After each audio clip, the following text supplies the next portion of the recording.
Bismillahirrahmanirrahim. Assalamualaikum. My name is Ali Raza and welcome to Pen Gravity. Dawn newspaper का editorial opinion analysis किया जाएगा। Editorials के और opinions के analysis हम करेंगे with practice question and today is 21st of November 2023।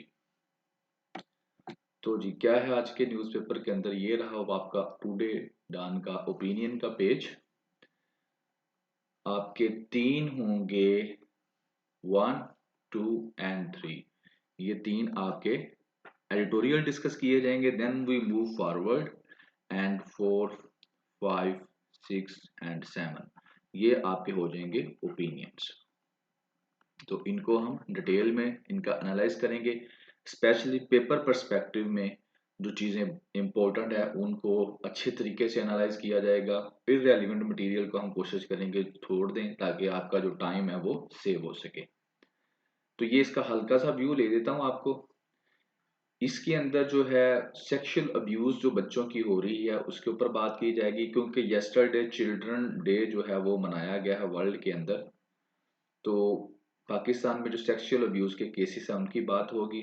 इसी तरह गजा के बच्चों के बारे में बात होगी इसके अंदर, और ये वर्ल्ड कप की बात होगी इसके अंदर। ओपिनियंस के अंदर भी आपको कई नई चीज़ें जो हैं वो सीखने को मिलेंगी। और स्पेशली ये जो मैंने फर्स्ट वन इसका, वैसे यहाँ पर उन्होंने नंबर 6th नंबर है, लेकिन मैंने इसको फर्स्ट वन ओपिनियन में एनालाइज किया है। और उसकी रीज़न ये है कि इसके अंदर जो है आपको एक नई डिमेंशन जो है, ये सॉरी लास्ट 7-1 जो है वहाँ पर 7-1 है और यहाँ पर मैंने फर्स्ट वन रखा है। यहाँ पे आपको पता चलेगा कि किस तरह से जो बिजनेस है ना, बिजनेसमैन क्लास कह लें आप, कॉरपोरेट वर्ल्ड, वो जो है गजा की वार को चला रही है आप कह सकते हैं। तो इसमें एक नई डिमेंशन आपको मिलेगी कि क्यों यार ये सारी दुनिया कह रही है इसको बंद कर दो, ये क्यों नहीं बंद कर रही, इनके फ्यूचर प्लान्स क्या हैं। तो इसको मैंने फर्स्ट नंबर पर रखा है। तो बेशक आप पूरा का पूरा लेक्चर छोड़ दें, टाइम है तो आप ज़रूर सुने, लेकिन अगर आप बिल्कुल समझते हैं कि मेरे पास बिल्कुल भी टाइम नहीं है तो कम से कम ये वाला टॉपिक आपने ज़रूर सुनना है। That is very much important. आज के पूरे लेक्चर के अंदर ये सबसे ज़्यादा इंपॉर्टेंट होगा। और बाकी भी इंपॉर्टेंट हैं अपने अपने पर्सपेक्टिव में, लेकिन इसमें आपको कई नई चीज़ें जो हैं वो सीखने को मिलेंगी। पीडीएफ लिंक जो है वो डिस्क्रिप्शन के अंदर अवेलेबल होगा, लेक्चर का भी और इस न्यूज़पेपर टुडे का भी। 7 चैप्टर्स हम बना देंगे आपकी आसानी के लिए। कोई भी क्वेश्चन हो आप कमेंट सेक्शन में पूछ सकते हैं। एंड व्हाट्सअप लिंक जो है चैनल का वो भी अवेलेबल होगा आपके लिए, आप उसको ज्वाइन कर सकते हैं। एंड फाइनली जी ये रहा आपका, ये आपकी रिस्पॉन्सिबिलिटी है, ये आप लोगों ने ये काम करना है। जो भी आप कर सकते हैं स्पेशली शेयर आप ज़रूर करें।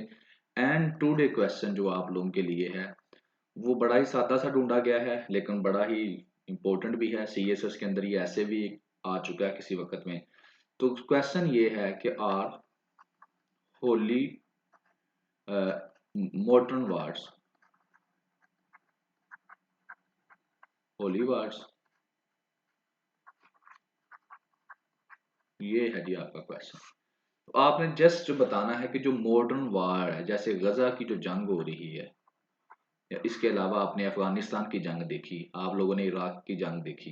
तो ये जो मॉडर्न वार्स हैं, ये जो मॉडर्न वार्स हो रही हैं, क्या ये होली वार्स हैं? क्या ये रिलीजन की बेस के ऊपर हो रही हैं? होली वार्स बेसिकली होती है जो रिलीजन की बेस के ऊपर हो। तो क्या ये रिलीजन की बेस के ऊपर हो रही हैं या इनकी कोई और वजह है? क्योंकि बहुत सारे अक्सर लोग हम रिलीजन को ऐड अप करते हैं कि वो ग्रेटर लैंड का प्लान है, जो भी है। ये तो एक जंग है ना, तो मॉडर्न वार्स इसके अंदर सारी जंगें आ जाएंगी, जितनी भी वार्स हुई हैं 21st सेंचुरी के अंदर। चलें आप कवर कर लें, ज़्यादा दूर नहीं जाना। तो इनको देखते हुए आपने अपना एक कमेंट तैयार करना है। और उस कमेंट के अंदर आपने अगर बताना है कि जी ये जो मॉडर्न वार्स हैं, एक ही कमेंट होगा यस हैं या नो नहीं है। अगर आप कहते हैं यस ये मॉडर्न वार्स होली वार्स हैं, तो नीचे आपने उसको अपने ओपिनियन को आपने क्या करना है, सपोर्ट करना है, जैसे भी आप समझते हैं, फैक्ट्स फिगर्स के साथ, लॉजिक के साथ। अगर आप कहते हैं नहीं, तो फिर आपने उसको ओपिनियन को आपने क्या करना है, सपोर्ट करना है with example, with facts and figures, with logic, जो भी आप तरीका इस्तेमाल करना चाहिए। तो आपके पास दो ऑप्शन है, यस और नो। पहले आपने सीधा सीधा लिख देना है यस या लिख देना है नो, और नीचे आपने फिर 2-4 सेंटेंसेस के अंदर अपना वो जो आर्गूमेंट है ना उसको सपोर्ट करना है, ताकि पढ़ने वाला आपके आर्गूमेंट को माने कि हाँ आप सही कह रहे हैं। That is your today assignments for all the students. और ये मैं आपकी आसानी के लिए बता दूं, ये CSS के अंदर ऐसे भी आ चुका है।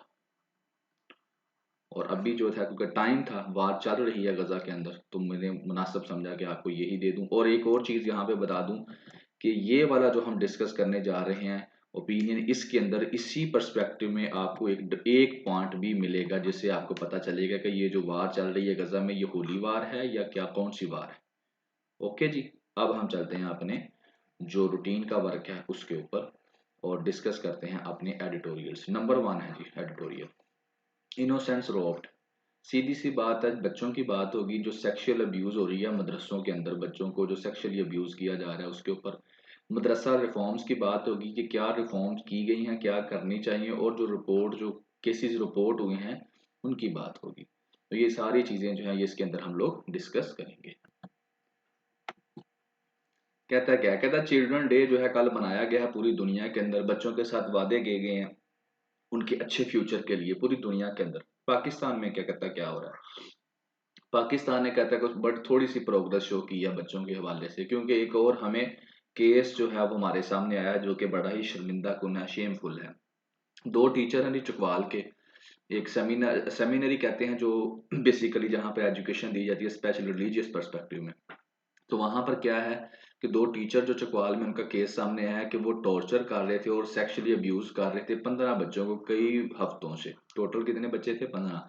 सबको ही वो कर रहे थे। उनमें से एक बच्चा जो है उसने अपने वालिद साहब के साथ बात की और उसके बाद ये मामला साहब के सामने आ गया। बाकी बच्चों ने भी ये भर खुलकर बात की कि ये किस तरह से हमारे साथ ज्यादती करते थे, हमें टॉर्चर करते थे और फिजिकली भी और सेक्सुअली भी हमें यानी कि मिस यूज करते थे, ये जो हमारे दो टीचर हैं।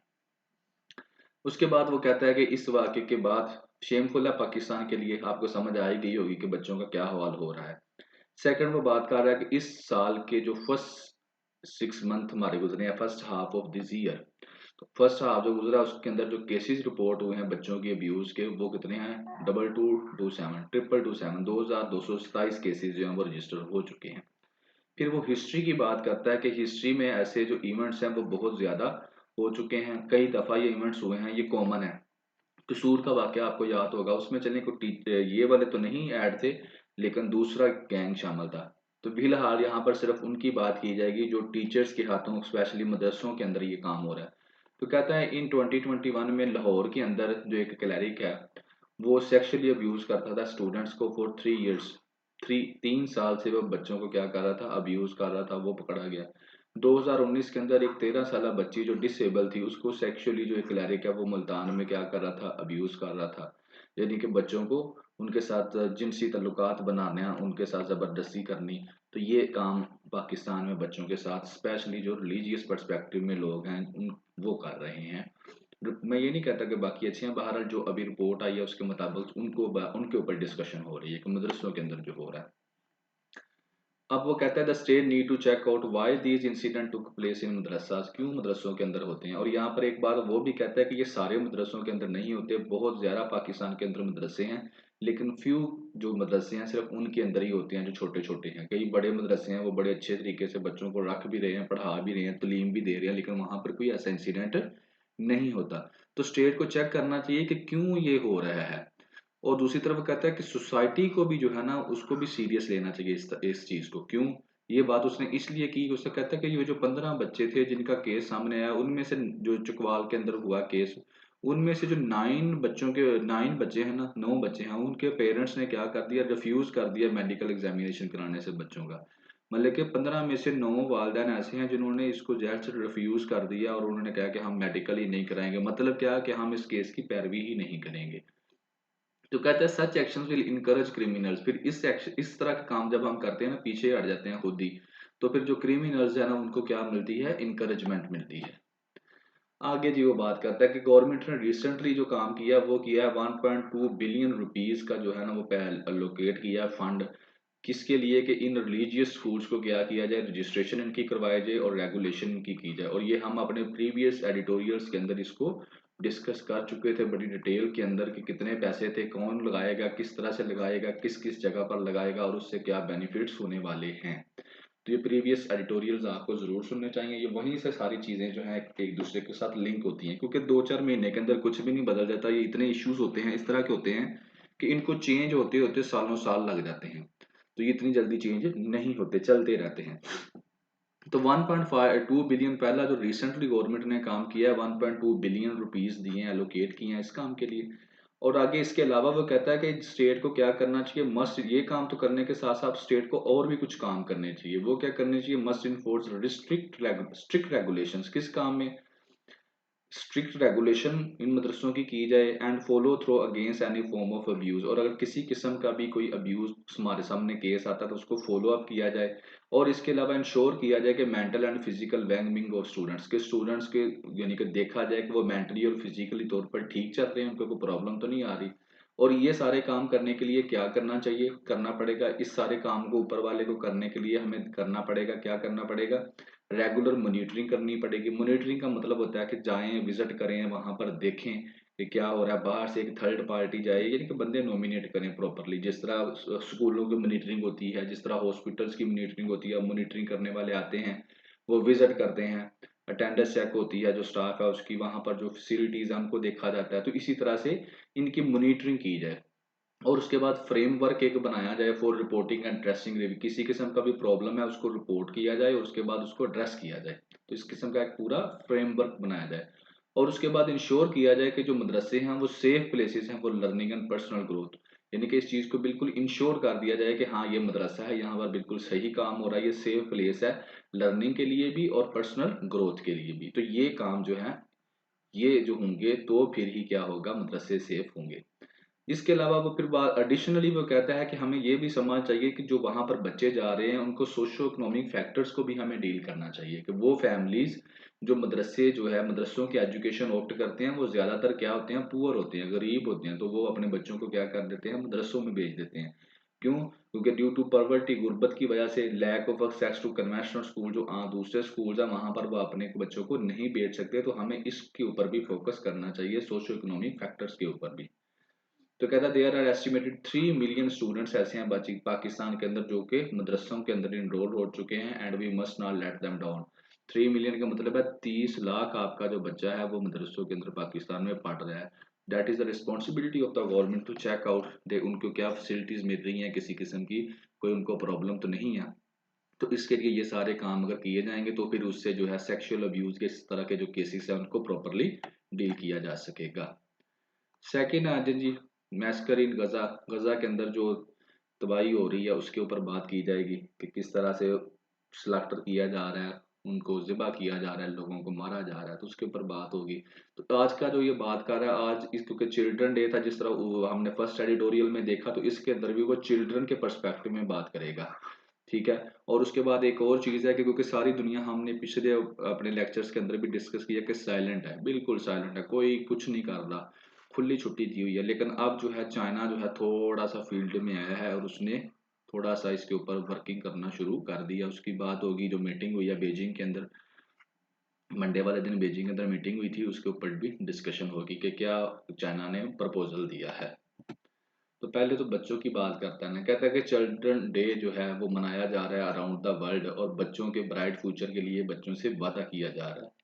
ये तो पूरी दुनिया में ये हो रहा है। अब गजा के बच्चों का क्या हाल हो रहा है, वो कहता है कि गजा के जो बच्चे हैं उन्होंने अपने भाइयों को, अपनी बहनों को, अपने फ्रेंड्स को और अपने कजन्स को क्या किया है, दफन कर दिया है।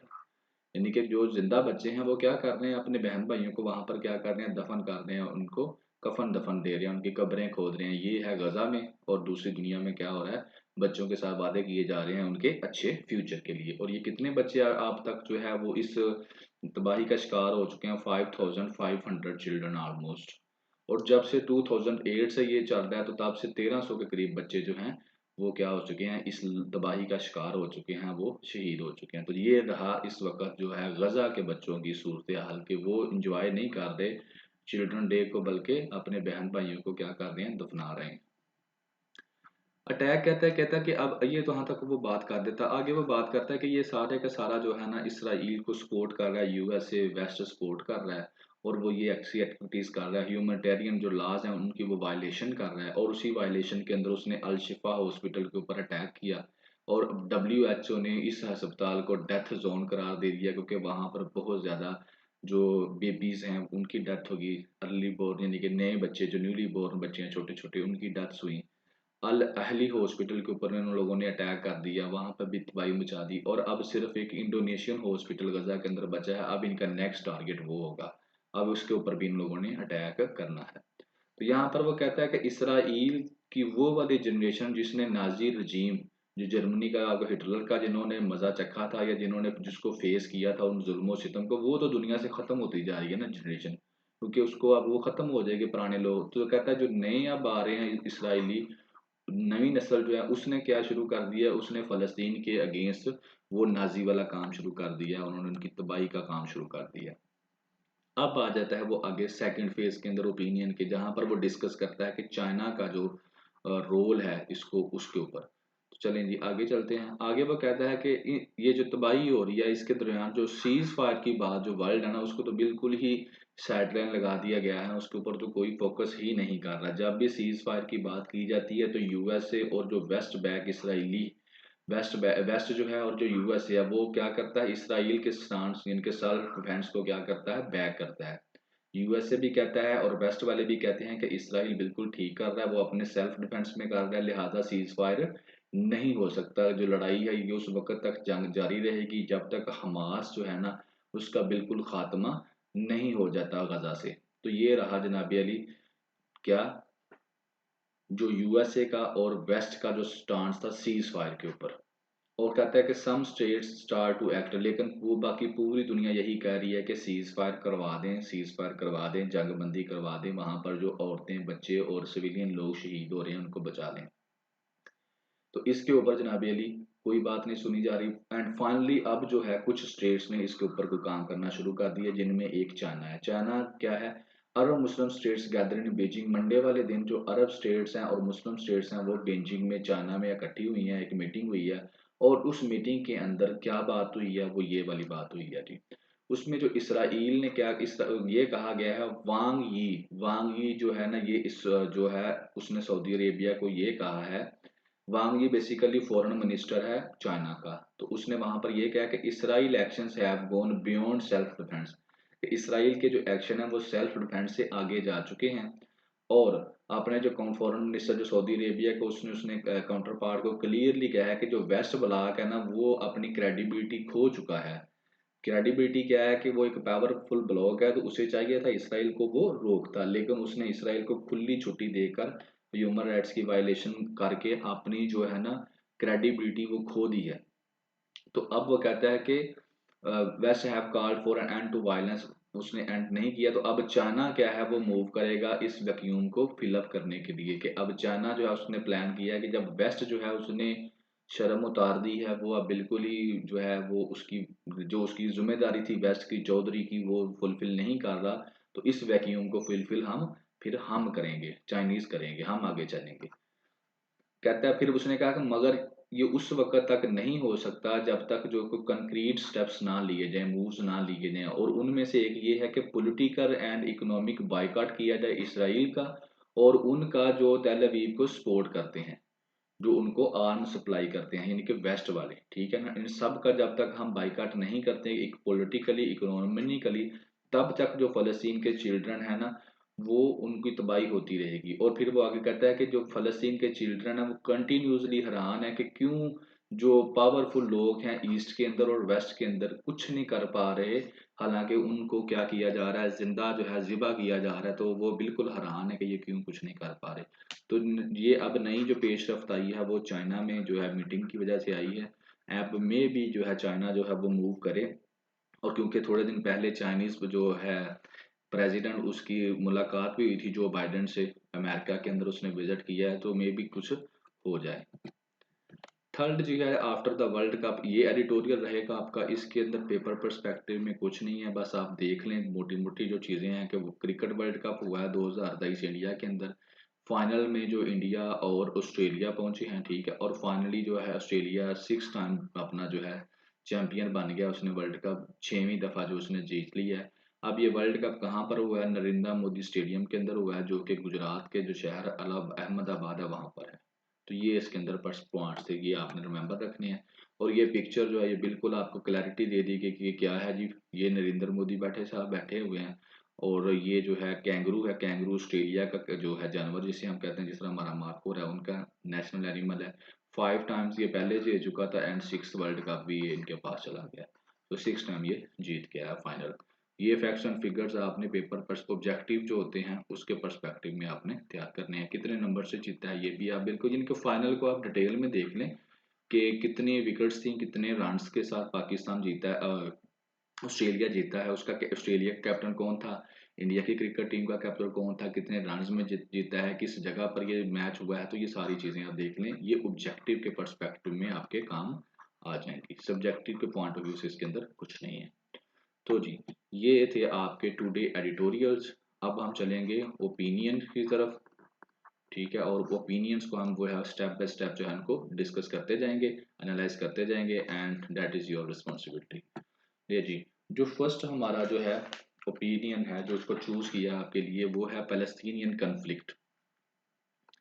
पैलेस्टीनियन कन्फ्लिक्ट के अंदर वो फ़लस्तीन की ही बात करेगा, फ़लस्तीन में क्या हो रहा है, किस तरह हो रहा है, लेकिन इसमें एक नई चीज़ उसने ऐड की है, क्योंकि हम तो डेली बेसिस के ऊपर देख रहे हैं ना इसको एनालाइज, जो मुख्तलिफ राइटर्स कर रहे हैं, तो इसने कुछ नया किया है। बहरहाल जो मैंने आपसे क्वेश्चन किया था होली वार का, तो वो भी आपको थोड़ा सा यहाँ से समझ आ जाएगा कि ये जो गजा की वार है ये होली है या नहीं है।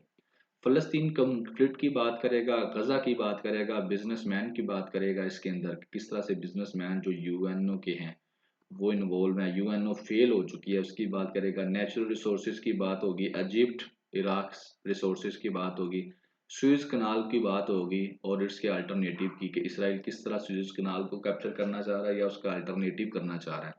और जो नई नस्ल जो है आ गई है दुनिया के अंदर, यंग जनरेशन, वो जो है वो चाह रही है कि सीज फायर हो जाए, और वो नस्ल जो है वो मुस्लिम नहीं भी है, जैसे अमेरिका में 2/3 लोग जो हैं वो कहते हैं कि सीज फायर हो जाए, ज्यूज कई मुल्कों के अंदर पढ़े लिखे हुए कहते हैं कि सीज फायर हो जाए।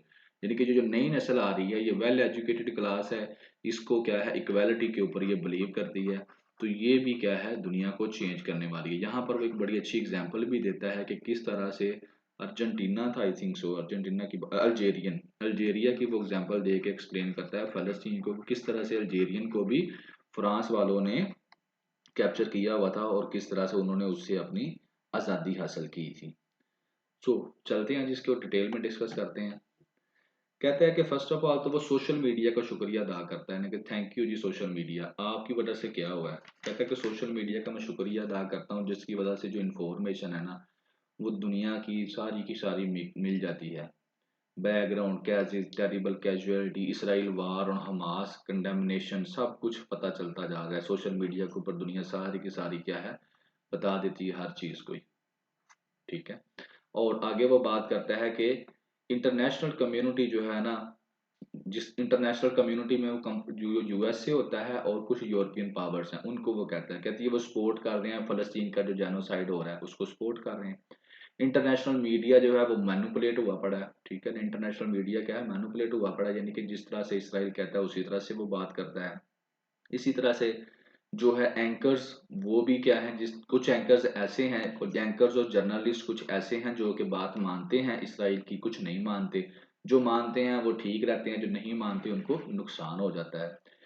तो ये इसके अंदर वो थैंक यू किसका कहता है, सोशल मीडिया का, सोशल मीडिया की वजह से आपको कितना ज़्यादा बेनिफिट मिल रहा है। तो अल्टीमेटली आप जो पेपर पर जैसे सोशल मीडिया के ऊपर अगर आ जाता है, अक्सर आता है सोशल मीडिया के ऊपर, ऐसे भी आता है क्वेश्चन भी आता है, तो उसके पॉजिटिव्स और नेगेटिव्स के ऊपर बात होती है डिटेल में, तो आप बता सकते हैं गजा का जो फर्स्ट जेनोसाइड है, डिजिटल जेनोसाइड जिसको हम कह रहे हैं दुनिया, ये फर्स्ट डिजिटल जेनोसाइड है दुनिया का, जिसमें लाइव दिखाया जा रहा है, बच्चे मरते दिखाए जा रहे हैं, रोते दिखाए जा रहे हैं, तो डिजिटल जेनोसाइड किसकी वजह से पॉसिबल हुआ, सोशल मीडिया की वजह से पॉसिबल हुआ। सेकेंड आ जाए यूएनओ की बात करता है इसके अंदर, वो कहते हैं कि मैं अब नज़र जब ये गज़ा को हमने एक्सप्लोर किया ना, तो उससे हमें एक चीज़ बिल्कुल वाजिया हो गया, वो क्या है, वो है यूएनओ की हैसियत। तो कहता है यूएनओ क्या है, एक करप्ट अदारा बन चुका है जिसके पॉलिसी मेकर्स, ब्यूरोक्रेट्स, ठीक है ना, वो क्या है, bureaucrats and bureaucrats in the global corporate sector, वो क्या है, कोऑर्डिनेट करते हैं फिर पावरफुल ज़ायनिस्ट लॉबीज के साथ, यानी कि यूएनओ के अंदर जो लोग काम कर रहे हैं वो बिल्कुल पॉलिसी मेकर्स हों या उसके ब्यूरोक्रेट्स हों, बिल्कुल करप्ट लोग हैं। इसी वजह से यूएनओ जो है नथिंग कैन डू नथिंग। और इसकी वो एग्जांपल देके आगे साबित करता है, कहता है कि जब से जो जंग शुरू हुई है ना, तो ये कॉरपोरेट जो एंटिटीज है इन्होंने $2 बिलियन जो है ना इसराइल को वार इन ऑन हमास के ऊपर इन्होंने सपोर्ट किया, $2 बिलियन की। एक चीज तो वो ये कहता है। फिर वो एक और यहाँ पर डिमेंशन बात करता है, यहाँ से देखिए ना, ये आपको यहाँ से पता चलेगा कि ये होली वार है या नहीं है। एक बात तो ये होगी। दूसरी तरफ वो एक और बात करता है बाइबल की। कहता है कि stories from the Bible have been use by Israeli media, कि बाइबल के अंदर से कुछ स्टोरीज निकाल कर वो कौन इस्तेमाल कर रहा है, इसराइली मीडिया, सिविल सोसाइटी और पॉलिटिशियंस। जस्ट पॉलिटिशियंस अपना क्यों इस्तेमाल कर रहे हैं कि वो ये जस्टिफाई करना चाहते हैं कि हम जो फ़लस्तीनियों का मर्डर कर रहे हैं ना, औरतों का और बच्चों का, वो क्या है, वो सही है। ठीक है ना? तो वो उसके अंदर वो किसकी एग्जांपल लेते हैं, बाइबल के अंदर ओल्ड टेस्टामेंट निकालते हैं। तो जब मूसा से पूछा गया इसराइलीस को कि किल कर किया जाए वुमेन्स को और चिल्ड्रन को, तो उसकी एग्जांपल देते हैं। ठीक है ना? और इस लिहाज से वो कहते हैं पूरे अरब इसराइल के अंदर जो है 70 ईयर से यही सोच चल रही है कि इसराइल के जो यानी कि मूसा से पूछा गया इसके बारे में, यानी कि रिलीजन के बारे में इसके अंदर है, तो यहाँ से वो सपोर्ट लेते हैं। और इस सपोर्ट को लेकर वो क्या करते हैं, लोगों को समझाते हैं कि हम लोग जनाब अली जो काम कर रहे हैं ये हमारे रिलीजन के अंदर शामिल है और ये होना ही होना था, उसके अंदर लिखा हुआ है और ये होके ही रहना था, यही हमारे फायदे में है। तो यहाँ पर दो चीजें आपके सामने आ जाती हैं।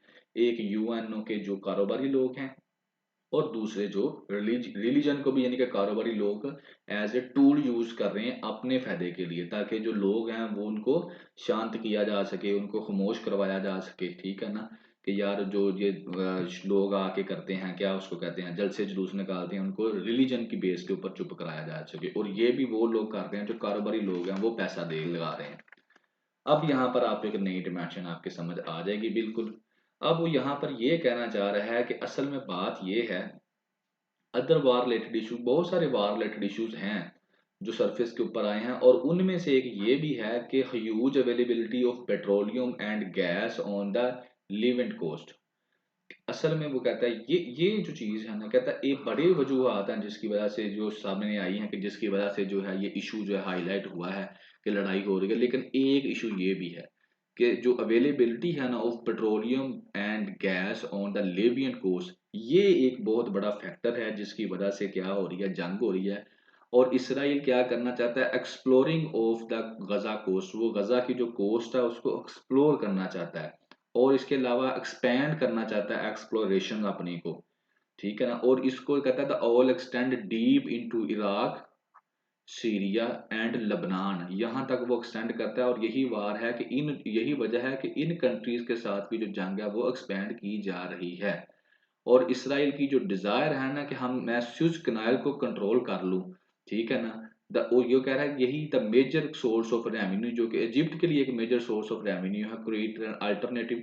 तो इसराइल की ये भी ख्वाहिश है कि मैं या तो जो है स्यूज कनाल को कंट्रोल कर लूं, या इसको नहीं कंट्रोल कर ला तो उसका एक ना सब्सिट्यूट यानी कि अल्टरनेट बनाकर मैं दे दूं। तो ये है जो मेन लड़ाई की वजह, जिसकी वजह से इसराइल चुप भी नहीं कर रहा था, और उसको बैक भी मिल रही है किसकी, अमेरिका की। तो लेट्स आपको अब जरा खोल के बताता हूँ कि हो क्या रहा है, ये जो उसने बात की है मैप के ऊपर।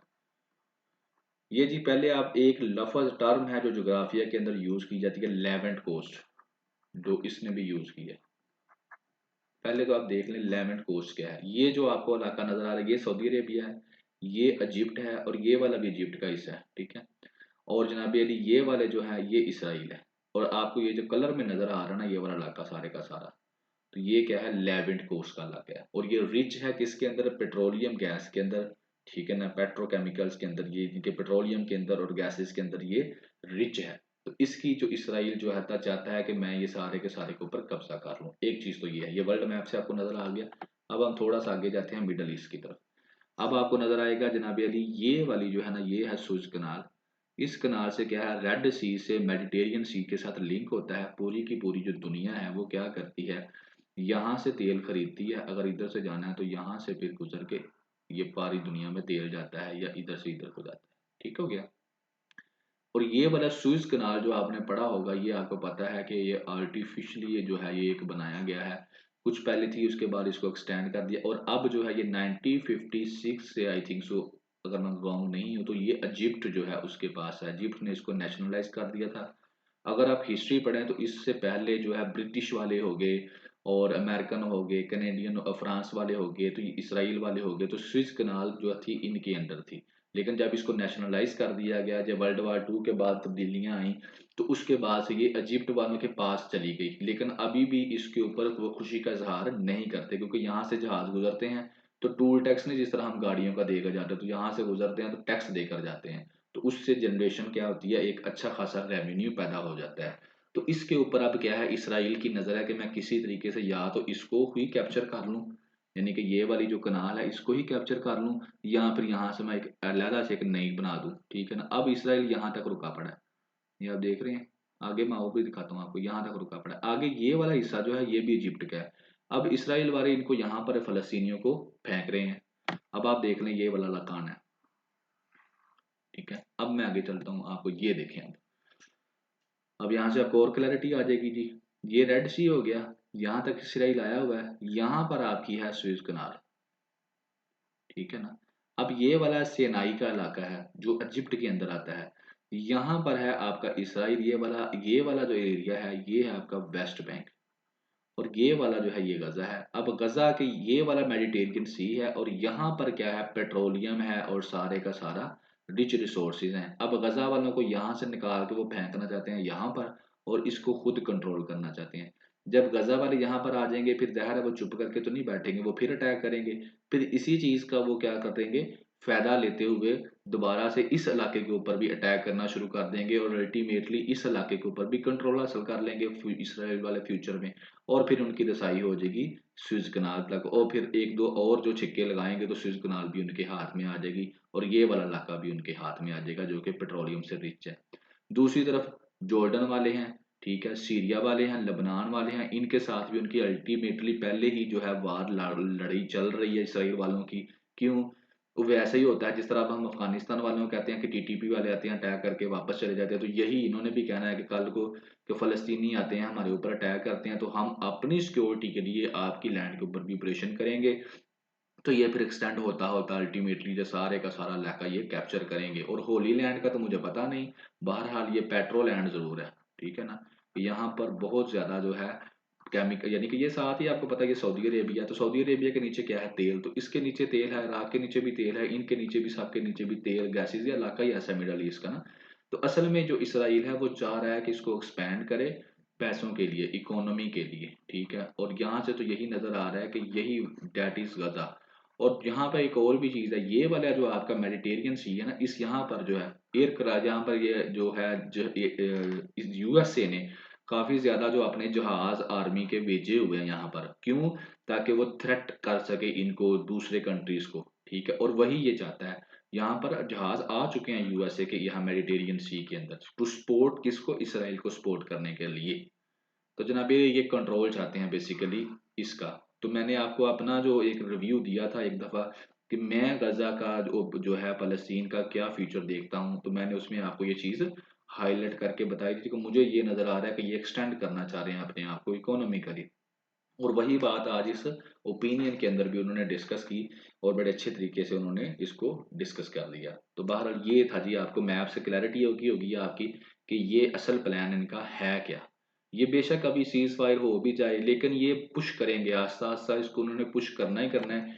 क्यों, क्योंकि ये जो अरब कंट्रीज है ना, इनकी जो गवर्नमेंट्स है ना ये वीक हैं।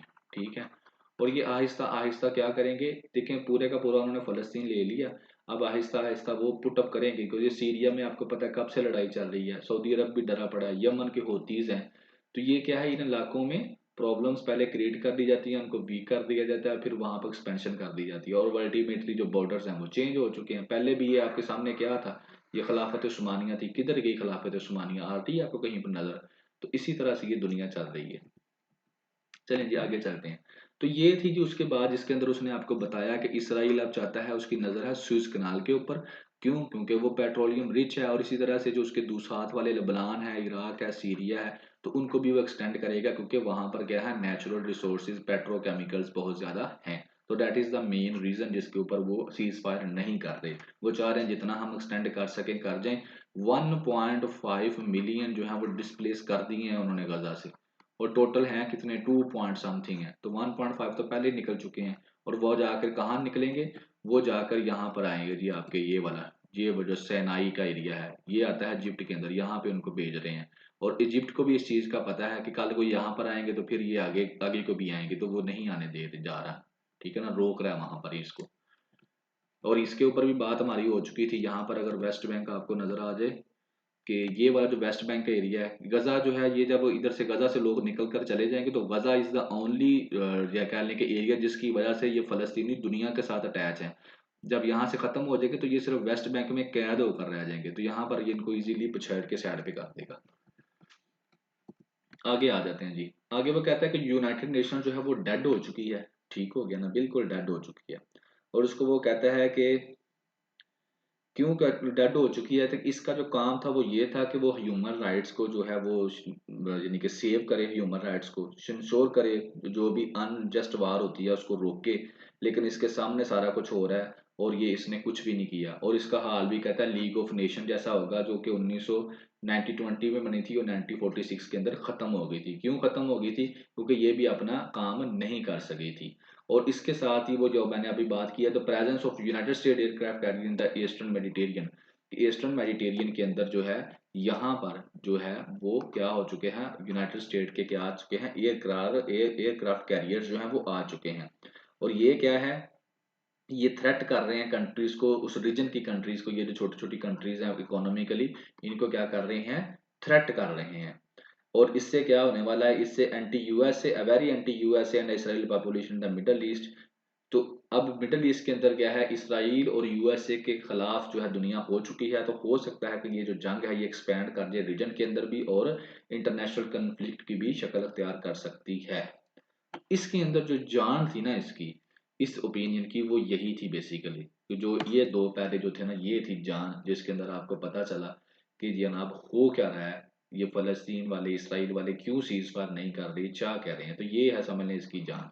इसके अंदर उसने बता दिया कि यूएनओ फारग है, कुछ नहीं है, और आपको साथ में वो भी एक्सप्लेन कर दिया कि क्यों जनाबी अली ये अभी तक लड़ाई खत्म नहीं हो रही। बाहर आगे भी देख लेते हैं।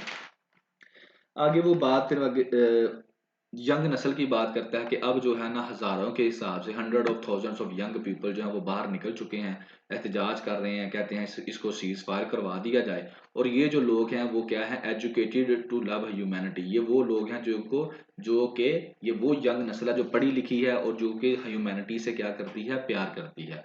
ये इनके नज़दीक जो कलर है, रिलीजन है, ये कोई चीज़ नहीं रखता, बल्कि वो स्टैंड किस पे करते हैं, फ्रीडम ऑफ चॉइस के ऊपर स्टैंड कर रहे हैं। इनके पढ़े लिखे लोग हैं बेसिकली, वो ये कहना चाह रहा है।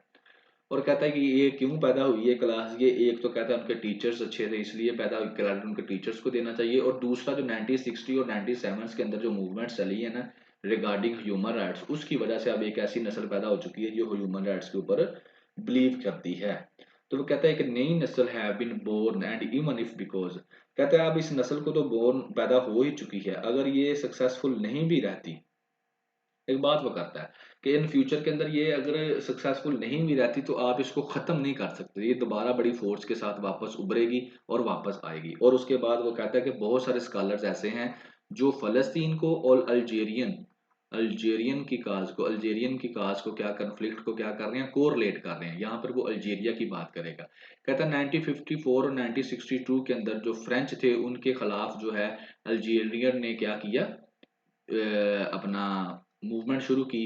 और इसी तरीके से जिस तरह से अब गजा ने की हुई है, तो 1956 में कहता क्या होता है कि अल्जेरियन ने क्या किया था, मूवमेंट शुरू कर दी फ्रांस वालों के खिलाफ, और फ्रांस ने उस मूवमेंट को क्या किया, सप्रेस कर दिया। काफी ज्यादा लोगों को सजाएं दी, कईयों को मौत के घाट उतारा, और सक्सेसफुली क्या किया, उसको क्रश कर दिया उस मूवमेंट को फ्रांस ने। लेकिन कहता है कि फिर जो है 1957 में और 1958 में ये जो मूवमेंट है ना, ये दोबारा से जो है ना एक बड़ी फोर्सफुल होकर बाहर निकली, और फाइनली 1962 के अंदर क्या किया, अल्जेरिया ने अपनी आज़ादी, इंडिपेंडेंस हासिल कर ली। इसी तरह से वो हमास के बारे में कहता है कि ये जितना मर्जी उनको मारें कुटें, जितना मर्जी उनके ऊपर जुल्म कर लें, लेकिन अल्टीमेटली वो जब भी वापस रिटर्न करके आएंगे तो वो ज़्यादा पावर के साथ आएंगे, और ज़्यादा पावर के साथ जब वो आएंगे तो वो अपनी आज़ादी लेकर ही रहेंगे। और कहता है आने वाली जो हमास है, नई नस्ल की हमास, उसके फौजी वो वाले लोग होंगे जिन्होंने अपनी फैमिलीज को, अपने दोस्तों को, अपने बच्चों को क्या किया है, अपनी आंखों के सामने इस जुल्म और सितम के अंदर खो दिया है। तो अल्टीमेटली वो कहता है कि फिर जीत उन्हीं की ही होगी।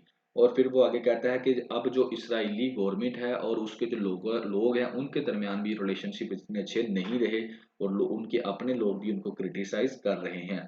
तो कहता है ये एक नई वर्ल्ड है जहाँ पे क्या है कि जहाँ पे लड़ाई और एक नई किस्म की होगी, यानी कि इमर्जिंग वर्ल्ड के अंदर इमर्जिंग किस्म की जो है वो लड़ाइयाँ होती रहती हैं, कन्फ्लिक्ट्स होते रहते हैं। सो दैट इज, इसके अंदर उसने आपको काफ़ी अल्जेरियन की बात की और किस तरह से उनकी मूवमेंट को उसने इसके साथ कंपैरिजन किया कि हमेशा जब जुल्म और सितम किया जाता है तो उससे जो है आप कुछ नहीं हासिल कर सकते, बल्कि दोबारा से रीबाउंड होकर चीज़ें आपके पास वापस आती हैं।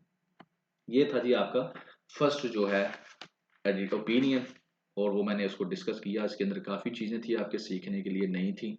अब आ जाते हैं हम इसके अंदर वायलेंस ऑन बॉर्डर लैंड। बात करेगी अफगानिस्तान के जो पाकिस्तान के जो अफगानिस्तान रिलेशंस, इसके अंदर बात ज़ाहिर होगी, मेन टॉपिक तो हमारा ये है, डिपोर्टेशन ऑफ रिफ्यूजीज की बात होगी। और ये आपको ये चीज़ें, ये आपको इस ओपिनियन में आपको क्या चीज़ें बताएगी, वो कहेगी ये पहली टाइम नहीं हुआ, पहले भी कई दफ़ा ये हो चुका है, तो वो आपको बताएगी। फिर वो कहती है कि practice in history many times हो चुका है, और कहती है कि क्यों हमें अब हमें क्यों ज़रूरत पड़ गई ये दोबारा से ये काम करने की। तहरीक तालिबान पाकिस्तान के ऊपर ये क्वेश्चन करेगी कि क्या यही उसका हल है और कोई हल नहीं है हमारे पास। और उसके बाद बताएगी कि ये तहरीक तालिबान पाकिस्तान जैसे ग्रुप से बनते कहते हैं और टूटते कैसे हैं, इनका सोल्यूशन क्या है, इनको कौन बनाता है। तो ये कुछ चीज़ें आपके लिए इसमें नहीं होगी, बाकी वही चीज़ें पुरानी की पुरानी वही डिस्कस की जाएंगी। तो चलते हैं जी। अब मैं इसको ओवरव्यू लेता हूँ, जो उसमें इंपॉर्टेंट चीज़ें हैं वहाँ पर मैं ज़्यादा टाइम लगाऊंगा, और जो इंपॉर्टेंट नहीं है उसके ऊपर मैं ज़्यादा टाइम ज़ाया नहीं करूँगा।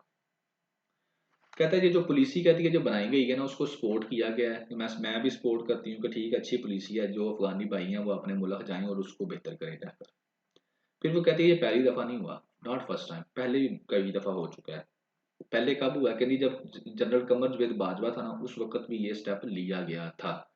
और उसके बाद कहती है जब एपीएस के ऊपर अटैक किया गया था ना, उस वक्त उसके बाद भी ये स्टेप लिया गया था कि जनाब अली इनको वापस भेजो। तो कहती है ये हमारी हैबिट बन चुकी है, ठीक है ना, कि हम पुराने कार्ड जो है ना उनको हम खेलते हैं नए कामों के लिए। और कहती है कि ये सिर्फ हमारी इस फील्ड, सिर्फ पॉलिटिक्स के अंदर नहीं है, हर फील्ड के अंदर होता है। और यहाँ पर टेक्सटाइल की भी बात करती है कि टेक्सटाइल के अंदर भी हम ऐसे ही करते हैं।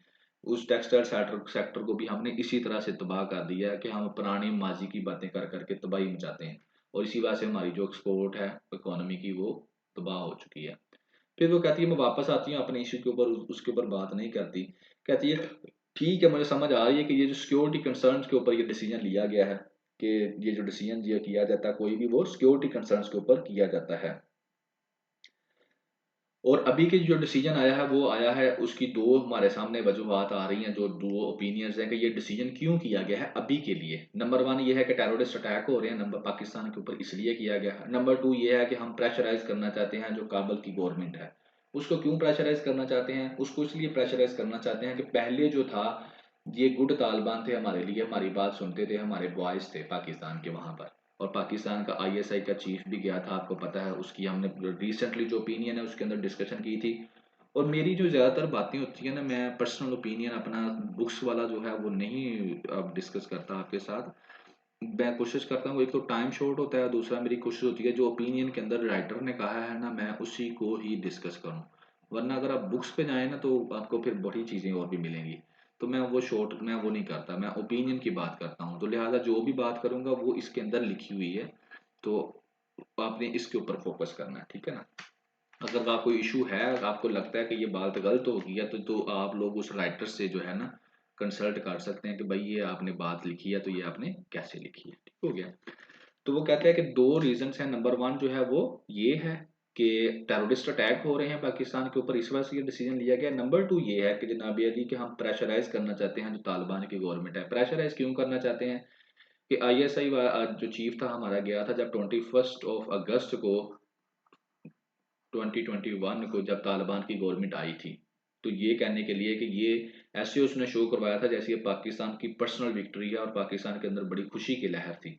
और पाकिस्तान के एक्स प्राइम मिनिस्टर ने भी यही कहा था कि अफगानियों ने अपनी गुलामी की जंजीरें तोड़ दी हैं। और इंडिया के ऊपर हम बड़ा खुश थे कि इंडिया को बहुत ज़्यादा लॉस हो चुका है, चूँकि जब अमेरिकन पाकिस्तान के अंदर अफ़गानिस्तान के अंदर थे, अमेरिकन जब अफ़गानिस्तान के अंदर थे अ, तो 2021 में जब वापस गए हैं, तो जो इंडिया जो था उसकी क्या थी, अफ़गानिस्तान के अंदर लार्जेस्ट इन्वेस्टमेंट थी। सबसे ज़्यादा दुनिया में सबसे ज़्यादा इन्वेस्टमेंट कौन कर रहा था? इंडिया कर रहा था अफ़गानिस्तान के अंदर। तो हमें फिर बड़ा मज़ा आया ये सुन के कि तालिबान वापस आ गए हैं और इंडिया की सारी इन्वेस्टमेंट क्या है, रुड़ गई है। तो हम बड़े खुश हुए थे पाकिस्तानी उस वक़्त ना। तो यही बात हमने, अब वो कहता है कि वो हमारी बात नहीं सुन रहे। बात क्यों नहीं सुन रहे? बात सीधी-सी है कि टीटीपी वाले अटैक कर रहे हैं, हम उनको कह रहे हैं इनको रोको, वो कह रहे हैं हम उनसे नहीं रुकते। इस वजह से अब हम उनसे नाराज़ हैं, उनको अब हम प्रेशराइज़ करना चाहते हैं। ठीक है? तो इसलिए हम ये काम कर रहे हैं। तो आगे जाके ये कहती है कि ये टीटीपी वाला को आप खुद ही क्यों नहीं रोक लेते? वो बाद में डिस्कस करता हूँ। तो जनाब मेरी ये बात है जिसके अंदर वो चाहते हैं कि हम तालिबान को प्रेशराइज़ करना चाह रहे हैं, क्योंकि पहले ही उनके पास इकोनॉमी ख़राब है और लोग हम भेजेंगे तो और डिस्टर्ब होंगे वो, तो फिर हमारी बात को वो सुनेंगे। आगे यहाँ तक तो होगी आपकी ये वाली बातें। आगे चलते हैं जी। Question however been raised about how effectively this. अब कहती है कि अगली बात ये है कि ये क्वेश्चन उठते हैं कि ये जो पॉलिसी है कितनी इफेक्टिवली काम करेगी। तो उसके अंदर वो कहती है कि ये तो अब जो है वो वक़्त ही बताएगा कि ये जो सिक्योरिटी सिचुएशन हमारी इससे इम्प्रूव होती है या नहीं होती, या काबुल जो है वो हमारी बात सुनता है या नहीं सुनता। यही 2 ऑप्शंस है ना। नंबर 1 हमारी सिक्योरिटी जो है वो बेहतर हो जाए, नंबर 2 या फिर तालिबान वाली जो तालिबान है जो अफ़गानिस्तान के अंदर वो हमारी बात को सुन लें। तो ये तो अब टाइम जो है वो ही बताएगा। आगे वो बात करती है कि पुट इन डिफीट द तहरीक तालिबान पाकिस्तान, कि क्या ये तहरीके तालिबान पाकिस्तान को हराना इतना ही मुश्किल है कि हम ये इनको ख़त्म नहीं कर सकते? क्या इतना ये मिशन अकम्प्लिश्ड बन चुका है हमारे लिए? तो क्या हम इसको खुद नहीं ख़त्म कर सकते? हम जो है वो तीसरे बंदे को जो जाके कह रहे हैं अफ़गानिस्तान के तालिबान को जाके कह रहे हैं कि जनाब इसको रोको, तो हम खुद क्यों नहीं इसको रोक लेते? क्या ये इतना ही हमारे लिए मिशन इम्पॉसिबल बन चुका है? फिर वो आगे खुद ही कहती है कि शायद मुझे इतनी अंडरस्टैंडिंग नहीं है कॉम्प्लेक्स मैटर्स की, सिक्योरिटी के, तो लिहाजा मैं हो सकता है इस इशू को सही तरीके से ना समझ पा रही हूँ। लेकिन वो कहती है कि मेरे एक श्रीलंका का एक फ्रेंड है मेरी श्रीलंका की, तो वो बात करती है जो इंसर्जेंसी जो हुई थी ना श्रीलंका के अंदर उसके बारे में, और वो बताती है कि उसको एलिमिनेट कर दिया गया था। लेकिन मैं उससे ये कहती हूँ कि आप लोग कर सकते हैं, क्योंकि आपका जो कंट्री आपको पता है इंडिया का जो है ये इंडिया हैगा, तो यहाँ पर एक श्रीलंका लहरा से लहरा है आई ड्रॉप की तरह का। तो कहती है वो आपका तो स्टेट जो है वो एक क्या है, आइलैंड की तरह, तो आप तो कर सकते हैं, लेकिन मेरे साथ तो इसका पोरस बॉर्डर लगता है, तो हमारे लिए तो ये बड़ा मुश्किल हो जाएगा। फिर फाइनली वो कहती है कि जो पाकिस्तान का care taker minister prime minister है वो काबुल के ऊपर बड़ा गर्म होता रहता है, बड़ा उसके खिलाफ मोड़ता है। तो कहती है कि अब ये है कि इसके ऊपर क्या है कि more complex issues than simply में, अब जो है हमने टीटीपी जो है उसको बड़ा कॉम्प्लेक्स इशू बना लिया है, इससे भी ज्यादा कि हम उसको एक सिंपली मिलिटेंसी का इशू ले लें, सिंपली अब मिलिट्री वन, एक हम उसको सिर्फ मिलिट्री वन इशू ले लें, उसके ऊपर कार्रवाई करें, उसको खत्म करें। हमने तो उसको बड़ा ओवर ले लिया हुआ है। और इसके बाद वो नेशनल एक्शन प्लान की बात करती है कि नेशनल एक्शन प्लान पहले से हमारा बना पड़ा है, उसके ऊपर आप एक्टिवली वर्क करें और इसको खत्म कर दें। लेकिन आप लोगों ने तो इसको बहुत ओवर रिएक्ट किया हुआ है, इसके ऊपर आप उनको बोल रहे हैं कि तालिबान को बोल रहे हैं और ये सारा कुछ कर रहे हैं। एंड फाइनली फिर आपको बताती है कि ये टीटीपी बनती कैसे है, टीटीपी जैसे ग्रुप बनते कैसे हैं। कहती है कि how such groups came around. कहती है होती क्या है कि स्टेट ही इनकरेज करती है इस जैसे लोगों को, ये बाहर से नहीं बनते, ना इनकी औकात होती है कि वो बाहर से आके को बना ले। अब होता क्या है, कहती है कि स्टेट ही रेडिकल ऑर्डिनरी सिटीजन, बलूचिस्तान की बात करती है, केपीके की बात करती है through local strongman and groups. कहती है होता क्या है कि जो पाकिस्तान के इलाके हैं जैसे फाटा वगैरह है, बलूचिस्तान के कुछ इलाके हैं, केपीके के इलाके हैं, तो वहां पर जो स्ट्रॉन्ग लोग होते हैं ना उनको क्या किया जाता है, स्टेट जो है उनको क्या करती है, अथोराइज कर देती है या उनको उनकी बैक करती है। तो वो लोग जो होते हैं कुछ इस तरह का ग्रुप्स बनाते हैं, और वो जो लोग होते हैं वो स्टेट की बात भी सुनते हैं, क्योंकि ये स्टेट के लिए आसान होता है उन इलाकों को गवर्न करना। ठीक है ना, इनके थ्रू, यानी कि ये जो पावरफुल तबका होता है ना वहां का, तो उसके थ्रू जो है उन इलाकों को कंट्रोल करना स्टेट के लिए आसान होता है। और ये कोई नई पॉलिसी नहीं है। अगर मैं बात करूं ना हिस्ट्री की, तो ब्रिटिश भी ऐसे ही करते थे यहाँ पर। ब्रिटिश भी क्या करते थे, हमने पिछले एडिटोरियल्स के अंदर भी डिस्कस किया, तो ब्रिटिश भी ये थे हर जगह पे अपना कंट्रोल नहीं डालते थे। ब्रिटिश क्या करते थे, वहां पर जो लैंड लॉर्ड होते थे उनको सिलेक्ट कर लेते थे और वो लैंडलॉर्ड जो होते थे, वो जो ब्रिटिश की पॉलिसीज होती थी उनको इम्प्लीमेंट करवा देते थे उस इलाके के अंदर, ठीक है ना। और ब्रिटिश जो थे उनको क्या कर देते थे, कुछ पैसे वगैरह या सपोर्ट वगैरह अपनी दे देते थे। और लैंडलॉर्ड इसी से खुश होते थे कि हमें ब्रिटिश की सपोर्ट है, लिहाजा हमारा जो है ना पावर, जो हम पावर में रहेंगे, और इम्प्लीमेंटेशन उनकी करवा देते थे। तो ये उनके लिए आसान था। इसी तरीके से ये भी स्टेट के लिए आसान है कि उन इलाकों में क्या किया जाए, बल्कि जाकर खुद जो लॉ, रूल ऑफ लॉ बनाया जाए वो काफी मुश्किल हो जाता है। तो वहां पे जो स्ट्रॉन्ग लोग होते हैं उनको पकड़कर नॉमिनेट कर दिया जाता है और वो फिर उन इलाकों को कवर करते हैं। तो कहता है बस बात ये है कि जब तक तो ये लोग, जो लैंडलॉर्ड या जो भी लोग हैं जो मेन बनाए होते हैं हमने स्टेट ने, वो बात सुनते रहते हैं तब तक तो रहता है ठीक। लेकिन जब ये बात नहीं सुनते, आपके अगेंस्ट हो जाते हैं, तो फिर प्रॉब्लम पैदा हो जाती है। तो फिर इनका एक ही हल ये होता है कि इनको अखाड़ के फोर्स के जरिए इनको आप, यानी कि बाय फोर्स इनको आप तबाह करते हैं। स्टेट के पास और कोई सोल्यूशन नहीं होता, यही होता है। ठीक हो गया। और यही सोल्यूशन वो कहती है कि फाटा के अंदर इट वाज, वो फॉर्मर फाटा के अंदर भी यही चल रहा था। और इसकी वो मिसाल ऐसे देती है कि जैसे हम लोगों ने भी स्टेट ने भी डिस्टिंक्शन की हुई थी between good Taliban and bad Taliban, कि जो तो आपकी बात मान लेते थे वो थे गुड तालिबान, और जो आपकी बात को रिजेक्ट कर देते थे वो थे बैड तालिबान। तो ये इस तरह से सिस्टम होता था, इस तरह से ये लोग जो है बनते हैं, ग्रुप्स इस तरह से चलते हैं। और जब ये आपकी बात नहीं मानते, तो इनके आप स्टेट के पास और कोई सोल्यूशन नहीं होता, यही सोल्यूशन होता है कि फोर्स के साथ इनको क्या कर दिया जाए, खत्म कर दिया जाए। और यही है, कहती है कि as a result each time there is an anger और कंसंट्रेशन और the attack reaction is a crack down. यही वजह है कि हर दफा जो होता है ना, रिएक्शन क्या है, क्रैक डाउन ही होता है, कि इनको खत्म ही कर दिया, पनिश कर दिया जाए इन लोगों को, ठीक है ना। और यही हमारा इकोसिस्टम है जिस तरह से ये चल रहा है। The use of force administration actions, war economy. तो यही था इसके अंदर जनाबी अली, जो बेसिक बात वो आपसे समझाना चाह रही थी वो यही है इसके अंदर, कि जब से ये जो है इस तरह के ग्रुप्स जो होते हैं, पावर, इनको पहले पावर को एक दिन में नहीं बांध देते, they are not construct in a days, in a week, in a year. इनको बनते बनते बहुत ज़्यादा टाइम लग जाता है। तो जब तक तो ये स्टेट की बात सुनते रहते हैं तो दे आर गुड तालिबान, जब ये बात नहीं सुनते तो दे आर बैड तालिबान, और जब ये बैड हो जाते हैं तो फिर एक ही है कि इनके इनके खिलाफ क्रैकडाउन किया जाए और इनको तबाह कर दिया जाए और इनकी जगह को रिप्लेस करके नया लगा दिया जाए। तो that is the story of this opinion. आगे आ जाएंगी थर्ड वन। थर्ड वन के अंदर है गॉड स्पीड अफगान, फिर अफगान की बात करेगा इसके अंदर। लेकिन इसमें वो थोड़ा सा डिफरेंट तरीके से बात करेगा। वो ये कह रहा है कि यार अफगानिस्तान वालों की, कि आप लोग जाएं, अपने घरों को जाएं, आप लोग जाकर अफगानिस्तान को बिल्ट अप करें। आप लोग क्यों इस चीज़ को ले रहे हैं कि हम लोग वापस जा रहे हैं, इसको इतना क्यों आप मुश्किल को बना रहे हैं इस चीज़ को। अफगान ड्यूटीज की बात करेगा, ड्यूरन लाइन की बात करेगा, कराची सिंध पाकिस्तान पीपल पार्टी की बात होगी, स्ट्रेटेजिक डेप्थ की बात होगी, टाइम टू गो होम की बात होगी, और उसके बाद खिलाफत मूवमेंट और दारुल हर्ब वर्सेस दारुल अमान थ्योरी, जो कि हिस्ट्री में हमने पाकिस्तान की जब हिस्ट्री पढ़ते हैं तो 1922 23 के अंदर ये हम लोगों ने पढ़ी थी, कि किस तरह से दारुल हर्ब जो हिंदुस्तान को करार दे दिया, और लोग जो हमको कहा कि आप हिजरत करके अफगानिस्तान चले जाएं। तो इस तरह की जो बातें हैं वो इसके अंदर होगी। तो बेसिक उसका यही है कि वो अफगानियों को कहना चाहता है it's time to move right now. चलें जी, इसका हल्का सा एनालिसिस ले लेते हैं। बात वो इस तरह से शुरू करता है, कहता है कि ये जो है ना अफगानी और ये वो बातें छोड़ दो, सीधी सी बात वो करता है जो बात करने वाली है। कहता है the Umma versus the nation state narrative made the naturalisation policy, nationalisation policy.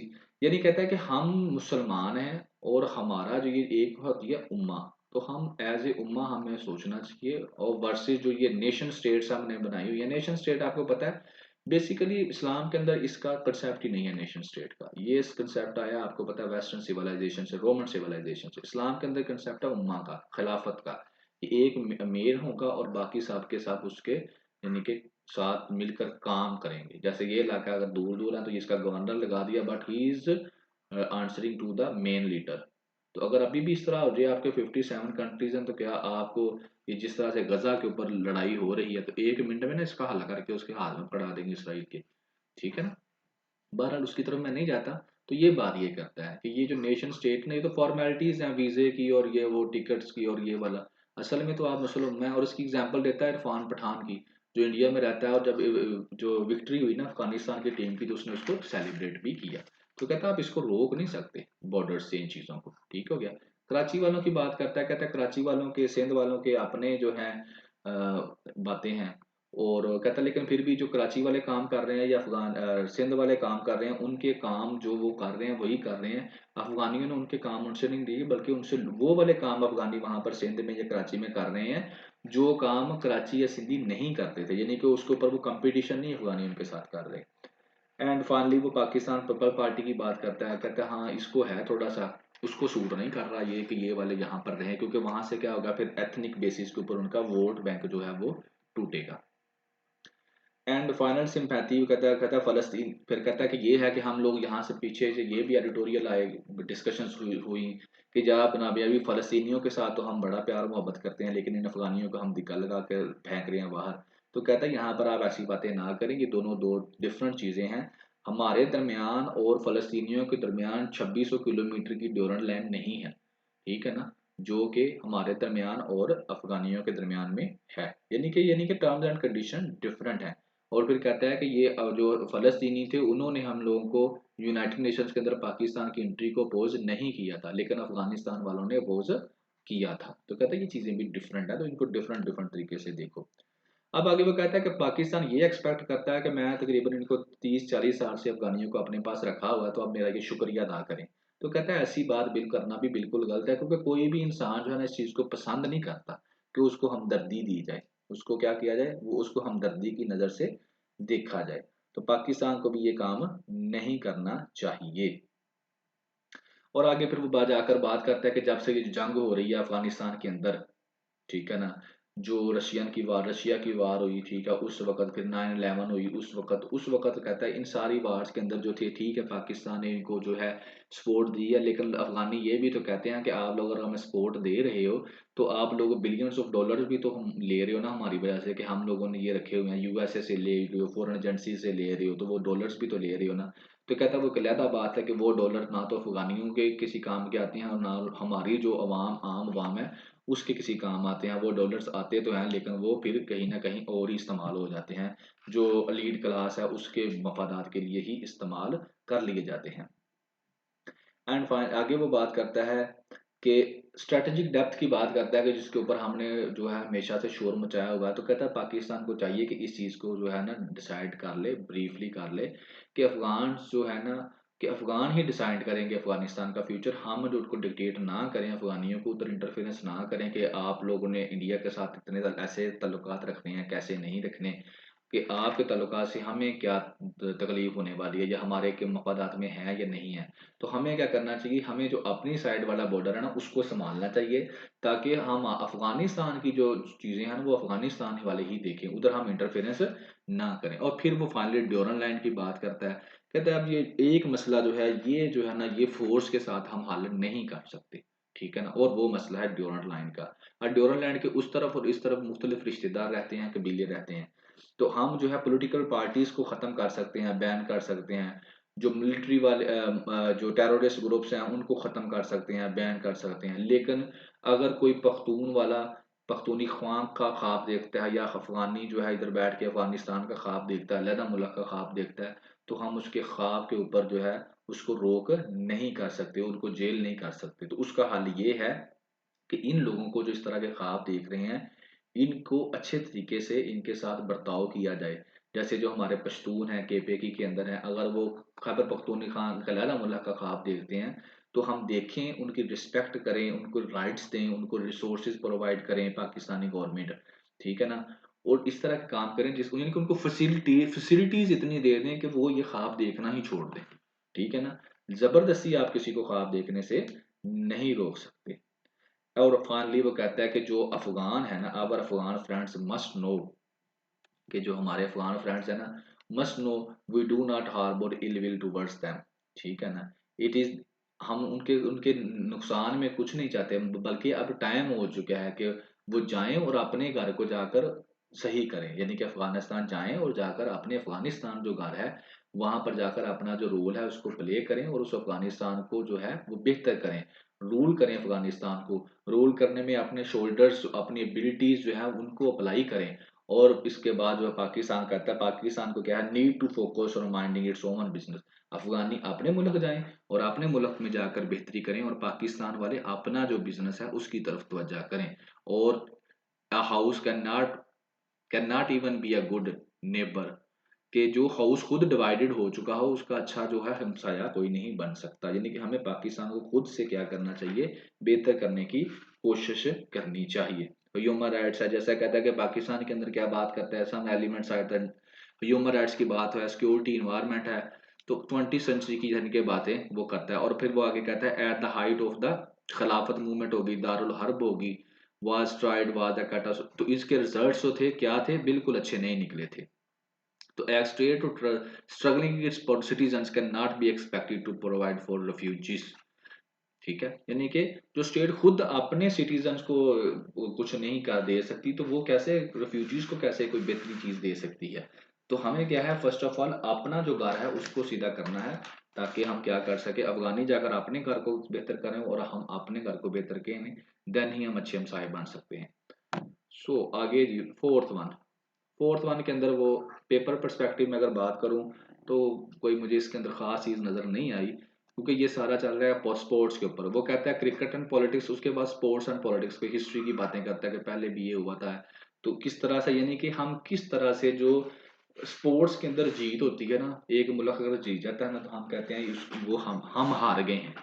ठीक है, जैसे कि वो कहता है, यहाँ पर एग्जाम्पल देता है कि हिस्ट्री के अंदर कोई अगर काला जो है वो गोरों से जीत जाता था ना, तो जो काले थे ना वो उसमें अपनी जीत देखते थे।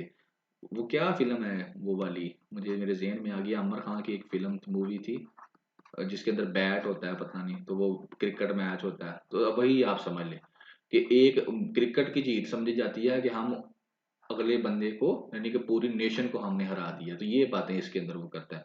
मूवी का नाम नजर नहीं आ रहा, तो बैट मेरे ज़हन में नहीं आ रहा। तो बैट वो जो था उसके अंदर, वो आमिर खान की मूवी थी, और बैट वो थोड़ा अभी रिसेंटली जो है ना उसने इमरान खान को दिया था, जब ये शौकत खान के लिए पैसे इकट्ठे कर रहा था, और सब 65 lakh I think so auction हुआ था वो bat. I was there that time. तो 65 लाख का ये ऑक्शन हुआ था।